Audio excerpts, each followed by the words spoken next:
Hi, welcome to the Motion Picture Notion. I'm your host, Gabriel Burton. So, I finally saw Star Wars Episode 9. And just like I said, I made true to my word. There will be no phantom menacing, all right? I went in there not expecting a whole lot. However, I did go in with an open mind. I was like, you know what? Don't go in determined to hate this movie. Go in expecting to have a good time and don't really expect much from the story. And that was the right attitude. The first half of the movie particularly, I mean, it really was the whole movie, but it was really bad in the first half. It's just like, this is happening, and now that's happening, and now this is happening, and now that's happening. This trilogy as a whole was essentially two directors throwing feces at one another. You had J.J. Abrams, who did The Force Awakens, all right, which was, I've been over this, my opinions on that movie, but he had kind of a clear idea of where to go with the story. Now, the previous Star Wars trilogies, the original trilogy and even the prequel trilogy, they had like a basic outline. Like George Lucas knew where he wanted the story to go for both trilogies.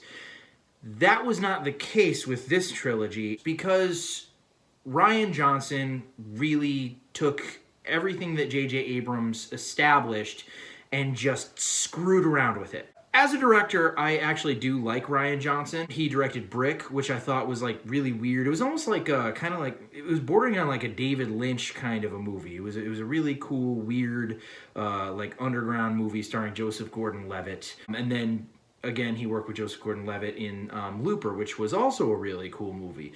Knives Out, I have not seen, but I've had it recommended to me, and it sounds like a good whodunit that's a blend of good humor and stuff. So the dude's a talented director. However, it is very apparent from The Last Jedi that he's also kind of an arrogant asshole. Essentially, he really was just like everything that J.J. Abrams was building up to. Luke gets the lightsaber. Nope, gonna toss it.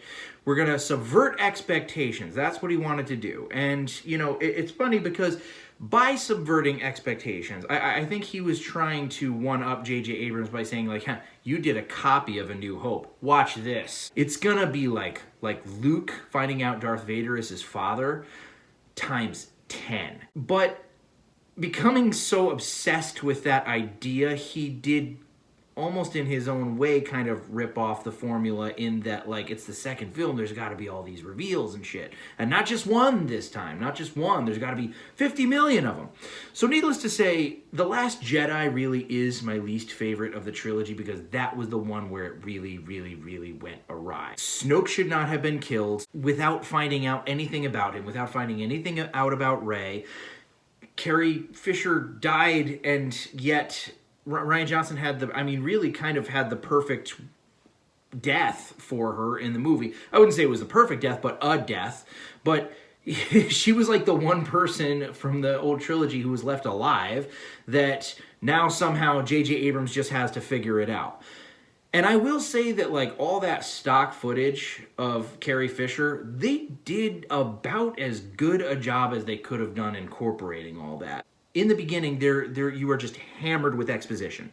Hammered with it. It's like, we've been hearing voices from some distant part of the galaxy, some lost, Sith civilization in the Outer Rim, and it's the voice of Palpatine, and like right in the beginning of the movie, it's like Palpatine, he's not really alive, he's kind of like a zombie Palpatine. He's hooked up to this machine, he has no pigment in his eyes, and it's established that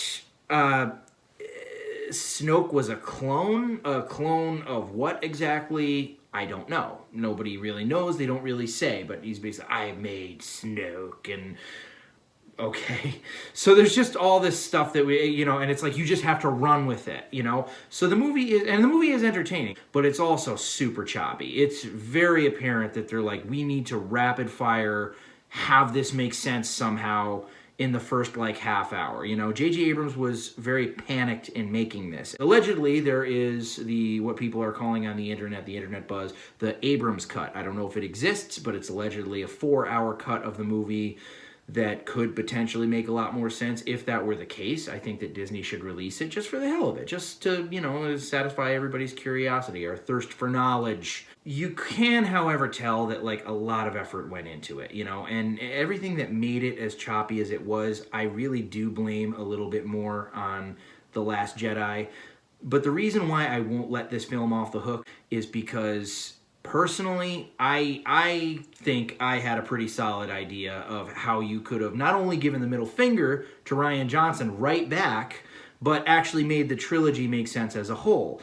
And that is, scrap the whole Palpatine thing. It's Snoke. Snoke comes back. He's the baddie. He's pissed. And he wants revenge on Rey and Kylo. So once again, they have no choice but to kind of team up to defeat him. Well, but he was chopped in half. How do you come back from that? Simple. He's Darth Plagueis.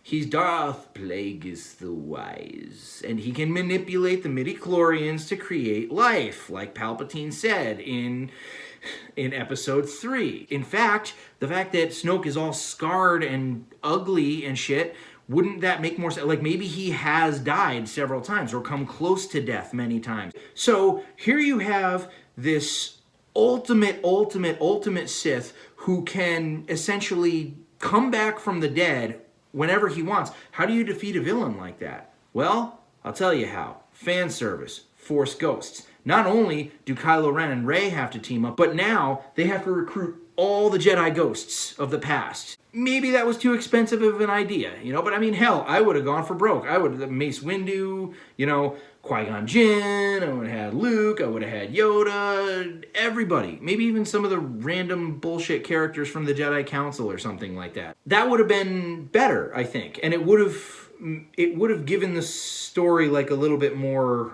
of like a linear kind of a thing, because it's almost sort of like the first two movies involve this one fake villain, and now you have this movie and it's like, no, scrap that, it was Palpatine all along. And it's kind of like, could have just made him Darth Plagueis. Exactly what Rian Johnson did to you with Luke throwing the lightsaber, you could have done right back to him.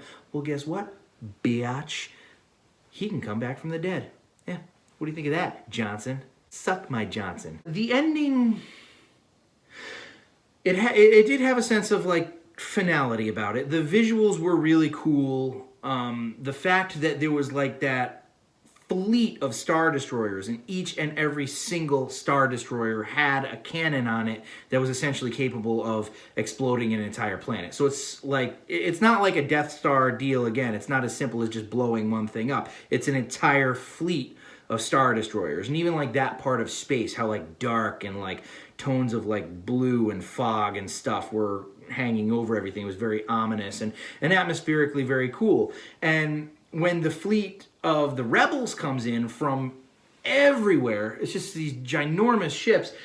I really, that was epic. I mean, in theaters, I was kind of, wow, that's cool, and I'm happy that I got to feel that in this movie, you know what I mean? It was a little blip of Star Wars, just like something enormous and cool, like, wow.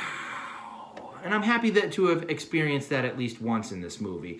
I will say that the actual physical battle that ensues isn't as badass as the battle at the end of Return of the Jedi or the battle at the beginning of Star Wars Episode 3. Those two space battles, I personally think, were superior. I think they could, given how they set it up, I think that they could have done a lot more with it. Rey being Palpatine's granddaughter, at least that sort of explained why she was so powerful, and exceeded Luke and was so perfect. It had elements that were really good, but in the end, it was just a hot mess. And while I do more so blame The Last Jedi for the faults of this film, I do still think that my idea would have been really cool.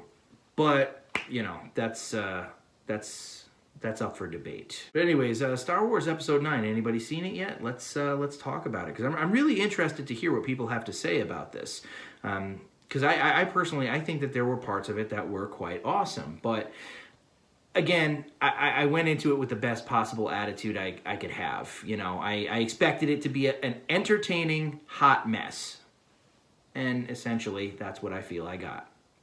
Anyways, that's all she wrote.